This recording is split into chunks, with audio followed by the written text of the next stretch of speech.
Oke guys, welcome back to Daily Charting with Toshi, di mana kita akan daily chart your favorite cryptocurrencies. Oke, dan sekarang kita masuk ke DCWT sesi kedua, di mana di sini fokus kita akan lebih ke charting altcoins, dan pada hari ini kita akan juga membahas beberapa pertanyaan dari para subscriber ya, karena jujurnya cukup banyak ya, tadi pagi banyak yang komen, jadi kita akan bahas beberapa pertanyaan penting dan beberapa pernyataan yang bagus juga ya. Oke, jadi dibandingkan dengan tadi pagi ini lebih merah ya. BTC sekarang di angka 54.096. Ya, overall bisa lihat sendiri lah ya. Ini sudah terdescribe dengan warna merah merona ini ya. Yang mungkin cenderung hijau atau netral adalah ya stable coins biasanya ya. Bahkan USDC aja malah minus sedikit di sini. Oke, langsung aja kita masuk ke komen ya. Jadi ada cukup banyak yang komen, beberapa gua highlight. Ada yang nanya, dolar turun, kok BTC turun? Apakah mungkin tercipta narasi BTC mulai tidak terpengaruh dolar? Mudah-mudahan, katanya. Apalagi saat ini BTC turun karena berita Mt. Gox akan mengembalikan BTC. Walaupun tidak jelas apakah setelah dibagikan akan disimpan atau dijual. Sepertinya kemungkinan besar BTC turun karena pemerintah Amerika dan Jerman sudah menjual BTC sitaan. Ada berita atau info tidak ya? Amerika dan Jerman sudah menjual. Oke. Jadi belum ada info dijual atau belum, tapi sudah digeser ke exchanger dan ke beberapa wallet ya. Nah, kalau menurut gua sih itu lebih karena digoreng gitu ya, karena belum dijual. Lagi-lagi datanya itu menunjukkan belum dijual. Nah, tapi aneh kan kalau kita mau ngomong BTC sitaan, gua udah pernah bahas di beberapa video gua sebelumnya. Zamannya dulu si Peter Thiel beli itu tuh BTC sitaan Silk Road. Dan itu dijual secara OTC. Nah, ini anehnya dijual langsung ke market aja gitu ya. Dikirim ke exchanger, which is kind of weird. Apakah mungkin itu sengaja digoreng supaya market turun dulu dan orang-orang ya kesannya pada nyangkut di atas gitu ya, menjadi liquidity? I don't know. Tapi kalau kenapa dolar turun dan BTC turun, itu gue udah bahas sebelumnya berkali-kali bahwa dolar turun biasanya kripto naik kan. Kenapa jadi sama-sama turun? Karena semakin turun kekuatan dolar itu menggambarkan juga ekonomi US. Ekonomi US makin merah akan mendekati ke resesi. Resesi equals drop. Nah, maka dari itu sekarang kenapa korelasinya jadi korelasi positif, biasa negatif ya. Biasanya dolar turun, BTC naik. Sekarang sama-sama turun karena itu penyebabnya ya. Next, ada juga di sini bilang nyesel aku bang nggak ikutan katamu, katanya. Aku nyangkut banyak ya. Nggak apa, asalkan dijadikan pembelajaran supaya bisa lebih baik lagi ke depannya. Tapi kalau nggak jadi pembelajaran sama aja. Jadi ya jangan merugi, harus jadi pembelajaran. Selanjutnya dari siapa nih? Om Google ya. Mantap analisanya Mang nih Toshi, katanya. By the way, banyak yang bahas BTC itu membentuk pola double top. Kira-kira gimana tuh Toshi, dan bisa balik ke garis trendline di bawah kalau ditarik ke 15.600 nggak? Jadi gini, kalau gue lihat sekilas ya, berarti kalau lu ngomong double topnya seperti itu, yang dibahas orang tuh berarti bukan double top ini ya. Awalnya gue pikir tuh double top ini. Ya. Kalau double top ini ya sebenarnya sudah terjadi. Nah, gue bingung 15.000. Nah, kayaknya jangan-jangan maksudnya double top tuh kayak gini mungkin ya. Kalau menurut gue ini adalah apa ya? Efek dari ekstrimnya orang in general ya. Kita tahu kalau lagi bullish, orang bullish banget ya. Lagi bearish banget. Kemungkinan besar orang-orang yang bilang sampai ke 15.600 itu adalah orang-orang yang sama yang bilang BTC bakal ke 100.000 setelah halving. Jadi ya memang manusia tuh ekstrim ya. Dan menurut gua sebelum ke 15.600 masih banyak support-support lain yang penting yang kita bisa bahas dulu. Seperti statistik yang kita sudah bahas nih ya.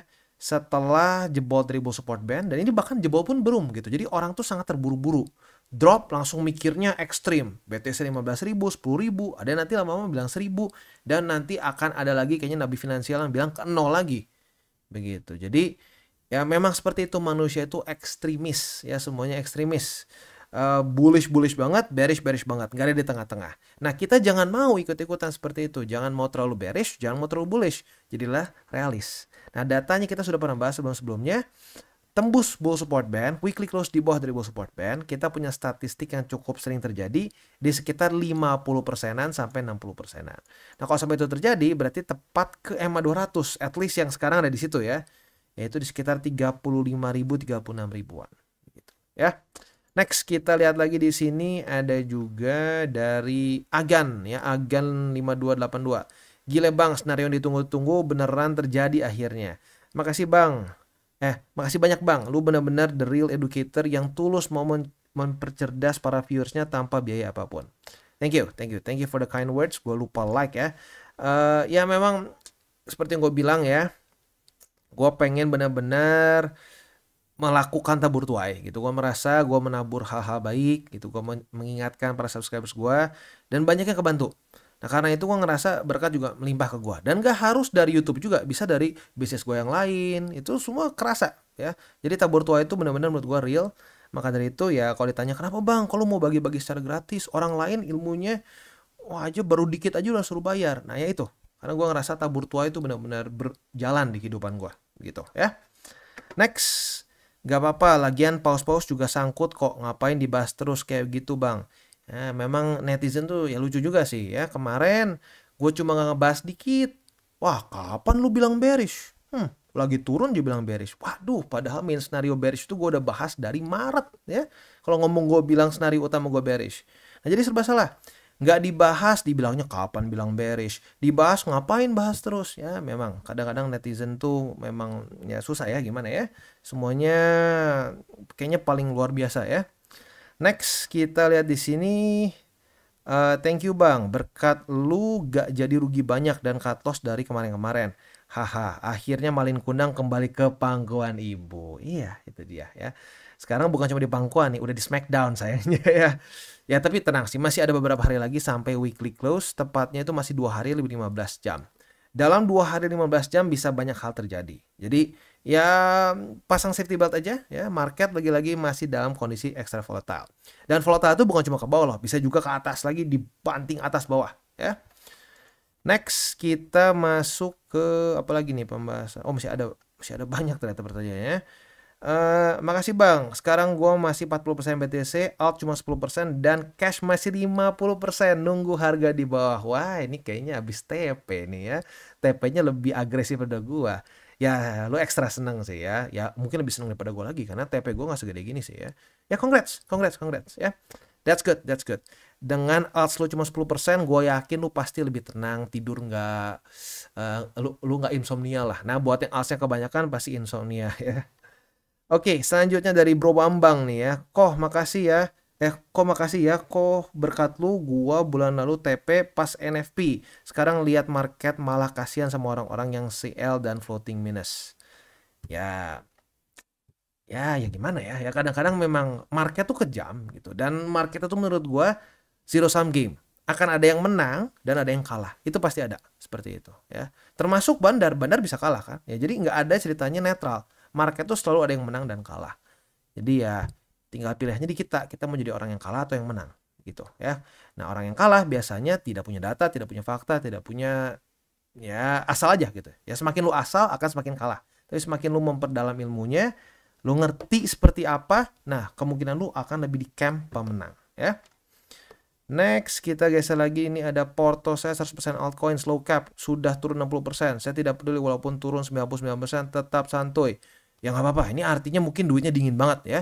Kalau duit dingin sih ya terserah. Itu lagi-lagi ya gue bilang orang itu ada yang konservatif, intermediate sama agresif gitu ya.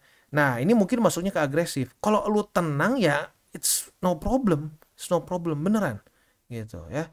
Yang penting lu nyaman. Kalau lu nggak nyaman ya itu yang jadi bahaya ya.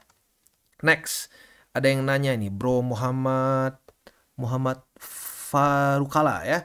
Bang, gue mau tanya yang levelnya susah lu jawab. Kalau dolar US, sambil senyum ya. Kalau dolar USD sudah tidak digunakan negara anggota BRICS dan negara berkembang lainnya, bagaimana dampaknya ke orang-orang yang sudah terlanjur beli BTC pakai BTC USDT? Nggak ngaruh. Kenapa? Karena sama aja kayak gini. Analoginya tuh gampang banget kayak lu beli HP, misalkan beli iPhone pakai dolar ya. Taunya dolarnya hancur ya. Lu udah kebeli. Malah kalau nanti dilihat lagi pair dolarnya ya berarti mungkin lu kesannya second tapi malah harganya meningkat. Begitu. Jadi saat lu sudah beli BTC mau pakai falas apapun ya, mau pakai IDR, mau pakai USD, lu sama aja dapatnya berapa BTC kan? Itu yang penting. Lu punya berapa BTC. Udahnya tinggal lu convert aja nanti ke apa? Itu ke falas apa atau ke IDR pun bisa. Kayak contoh gini paling gampang ya. Rupiah kan kita tahu terjun payung against dolar ya. kemarin-kemarin ini. Nah, IDR duluan all time high dibandingin USD. Gitu. Kenapa? Karena daya beli IDR lebih rendah dibandingkan dengan cycle sebelumnya. At least dibandingkan dengan USD. Begitu. Jadi nggak masalah. Lu mau belinya pakai USDT, belinya pakai IDR, Zimbabwe dollar, nggak peduli. Yang penting lu punya berapa BTC, ya. Oke, next di sini ada Bro Suprianto. Ya, saya setuju Bang. Kalau DAM ini karena digoreng. Sentimen negatifnya banyak. Mt. Gox, Jerman, US terus outflow ETF, BTC. Kalau aku udah tutup posisi setelah banyak sentimen negatif yang muncul. Economic calendar juga aneh banget. Ya, benar ya, seperti yang gue bahas tadi di depan. Tunggu besok lagi, kalau market udah sehat baru masuk lagi. Yang jelas saya sangat berterima kasih sama channel ini. Sumpah dah, saya bersyukur banget ketemu channel ini masuk kripto 2 bulanan yang lalu. Thank you ya. Lagi-lagi gue pengen bikin satu channel yang benar-benar no bullshit lah. Ya, kita bahas datanya seperti apa, nggak pakai perasaan atau minim perasaan. Karena gue tetap manusia ya, bukan robot. Pasti ada perasaan juga ya. Oke, next. Kang Mas Ferry. Weh, Kang Mas Ferry lucu juga namanya ya. Kang Mas. Halo kok, akhirnya penantian panjang dari buah kesabaran terjadi juga. Skenario terburuk yang sering disampaikan akhirnya terjadi ya. Semoga para viewer mentalnya selalu terjaga karena dari 2 bulan lalu sudah diingatkan. It's time to buy, DCA, selalu pakai uang dingin, and long term, semangat, mantap. Ini 3 golden rules. Really good ya. Ini berarti Kang Mas Ferry ini sudah benar-benar mendalami 3 golden rules. That's good ya. Next, ada dari Cryptomania nih. Namanya lucu juga, Cryptomania. Bang Toshi benar-benar bungkam haters yang bilang bear boy dan FUD. Senario yang diwanti-wanti benar-benar terjadi. Sekali lagi thank you Bang, udah selalu warning kita untuk waspada dengan resiko. Berkat lu porto gua nggak parah dropnya. You're welcome. Ya, haters ya jujurnya gue juga kaget sih. Gue pikirkan tenang cuma 10%. Gue sering ngomong kan, cuma dikit yang nge-hate. Ya Sato bilang ya iya, lu cuma lihat yang keluar. Coba lihat yang held for review katanya. Wah ini kalau dikeluarin gue takutnya isinya makian semua ya. Jadi ternyata banyak juga gue hatersnya ya. Tapi ke held for review gitu. Nah held for review ini karena tidak sesuai dengan guidelines YouTube. Alias ya mungkin banyaknya antara spam dan juga hate comment gitu, isinya kayak anjing lu, bangke lu. Nah ya kayak gitu masuk sini nih seringnya nih ya, walaupun ada aja 1-2 yang lolos gitu. Jadi ternyata gue pikir gue nggak banyak hater, ternyata banyak juga ya. Ya sudah lah ya. Oke, that's it ya. Next kita ke satu reminder lagi bahwa ini belum dijual ya. 3,5 miliar USD worth of BTC itu belum dijual. Mt. Gox juga belum jual 8,5 miliarnya. Nah, apakah akan digoreng lagi? Maybe akan digoreng lagi. Dan yang gila apa? Ini adalah the second largest liquidation event di Bitcoin ya sepanjang masa. Kedua hanya dari FTX collapse. Jadi ini yang paling besar, ini kedua paling besar. Jadi apa? Nggak bisa dipungkiri, ini likuidasi loh. Artinya apa? Terlalu banyak orang yang overconfident kemarin akan pump, akan naik ke new all time high. Ya buktinya ini kedua terbesar likuidasinya sepanjang masa. Ya jadi buat kalau sampai lu salah satunya masuk ke sini, ya lu harus ingat jangan sampai terlalu overconfident dalam skenario apapun. Makanya gue pribadi skenario tuh selalu 2. Gue udah bahas dari kapan-kapan, bahkan dari Maret. Skenario utama gue adalah bearish. Tetapi gue udah siapkan porto gue. Kalau sampai naik pun gue nggak masalah gitu. Nah, jadi gue harap lo juga bisa punya atau sampai ke dalam posisi seperti itu, di mana market mau ke atas ke bawah lo udah siap gitu. Karena menurut gue itulah trader yang baik sesungguhnya, bukan trader yang wah di angka sini akan naik, boom udah gitu gue kebeli McLaren gitu atau gue kebeli Lambo. Nggak ada kayak begituan. Itu namanya ngedukun ya. Kalau ngedukun jangan di market ya. Oke, next kita akan ingatkan lagi economic calendar. Hari ini kita akan dibombardir lagi ya.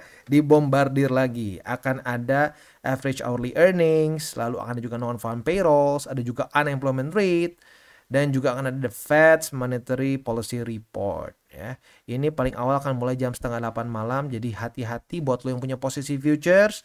Dekat-dekat jam segini masih belum kena target TP, pertimbangkan untuk tutup posisi just in case volatility-nya tidak sesuai dengan harapan kita ya. Oke.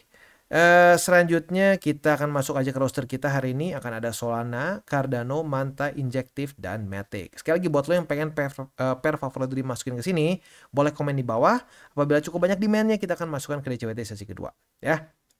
Sebelum kita masuk, gua akan disclaimer lagi juga bahwa semua konten dari TCI bukanlah financial advice. Ini semua bentuknya adalah edukasi. Ya.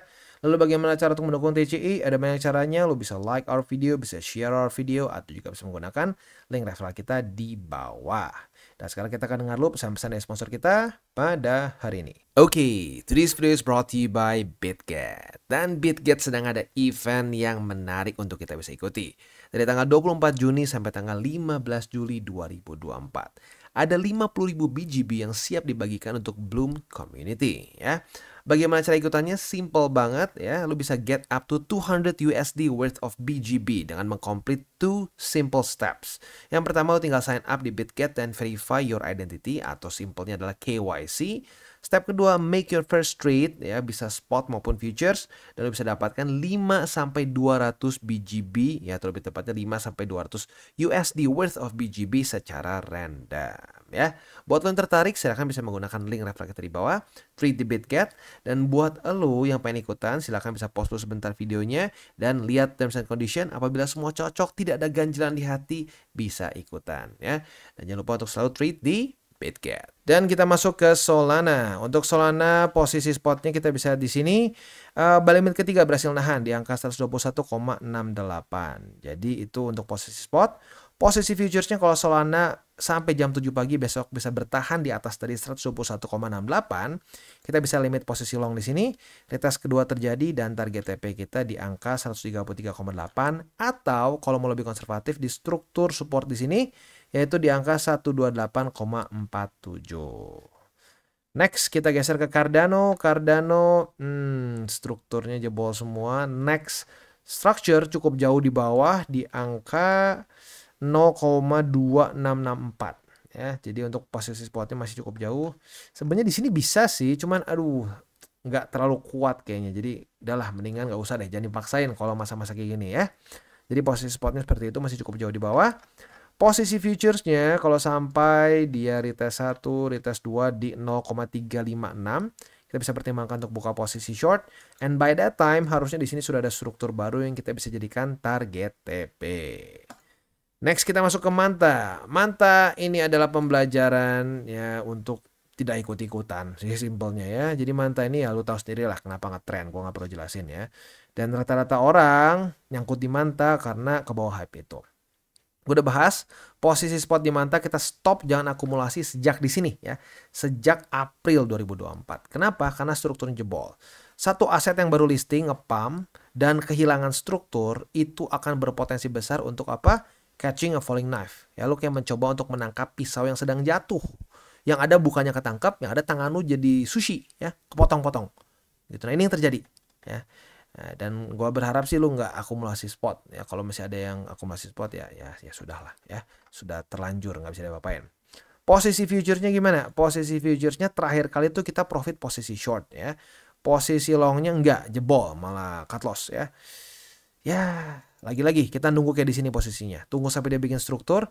Retest 1, retest 2 ke resisten terdekat. For now di 0,961. Maybe by the time dia ke atas mungkin EMA 20 ya, tinggal kita lihat dia ke rejectnya oleh siapa, EMA 20 atau struktur ya. Nah target TP-nya adalah yang sedang dibuat sekarang ya. Next kita geser ke Injective ya. Untuk Injective sendiri kita bisa lihat di sini sayangnya struktur jebol.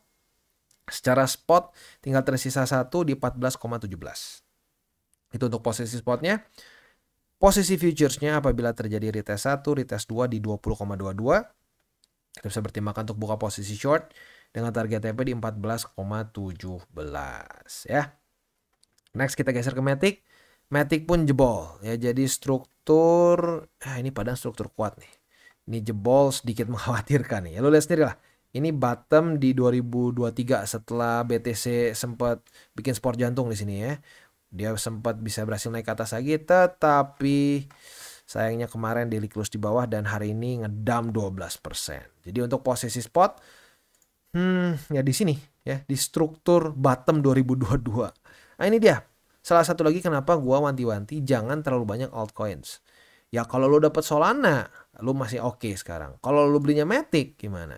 Kalau mau ngomong fundamental, lebih stabil Matic dibanding Solana. Lu tahu Solana udah ngejam berapa kali? Singkat gua 4 sampai 5 kali sepanjang masa, di mana blockchain-nya berhenti total. Nggak bisa dipakai. Tapi lihat, orang adopsi. Gitu. Jadi ya lagi-lagi, kalau lu maksain beli kebanyakan altcoins di awal bull market, di masa-masa QT, lu ya hoki-hokian gitu. Kayak gua Solana, BNB, Ondo mantap. Cardano ya, lalu apalagi Cardano, Apex, Matic not that good gitu. Jadi ya makanya kenapa kalau lu mau berspekulasi jangan kegedean gitu. Maksimum di 30%, lebih bagus lagi cuma 20% gitu ya. Oke, jadi kurang lebih seperti itu untuk DCWT kita pada hari ini. Sekali lagi gue ingatkan, malam ini akan keluar banyak data-data penting. Jadi kita kembali akan digempur besar-besaran. Jadi buat yang punya posisi futures, dekat-dekat jam segini, ya pertimbangkan untuk tutup posisi kalau belum kena target TP. Ya kalau udah kena target TP nggak usah dipikirin. Tapi kalau sampai belum kena target TP, pertimbangkan untuk tutup posisi. Just in case volatility-nya tidak sesuai dengan harapan kita. Gitu ya. Dan gue tutup dengan 3 golden rules. Jangan pakai uang panas, jangan over leverage, dan berpikirlah jangka panjang. Oke guys, jadi itu adalah akhir dari segmen DCWT kita pada hari ini. Dan jangan lupa bagi kalian yang merasakan manfaat dari segmen ini, jangan lupa untuk share ke teman-teman kalian. Dan apabila lu pengen mensupport channel kita, ya TCI, jangan lupa untuk menggunakan link referral kita di bawah. Nggak wajib, ya, tetapi apabila lu menggunakan link referral kita di bawah, ada macam-macam, ya, dari Bybit, Huobi, Maxi, toko kripto, dan banyak lagi, ya. Ya, walaupun nggak wajib, tapi kalau menggunakan link referral kita, lu secara langsung membantu perkembangan dari TCI. Dan satu lagi, jangan lupa juga untuk join Telegram group kita, di mana kita bisa ngobrol-ngobrol santai mengenai dunia cryptocurrency secara 2 arah. So, jangan lupa untuk like, subscribe, click the bell icon, and see you on the next video.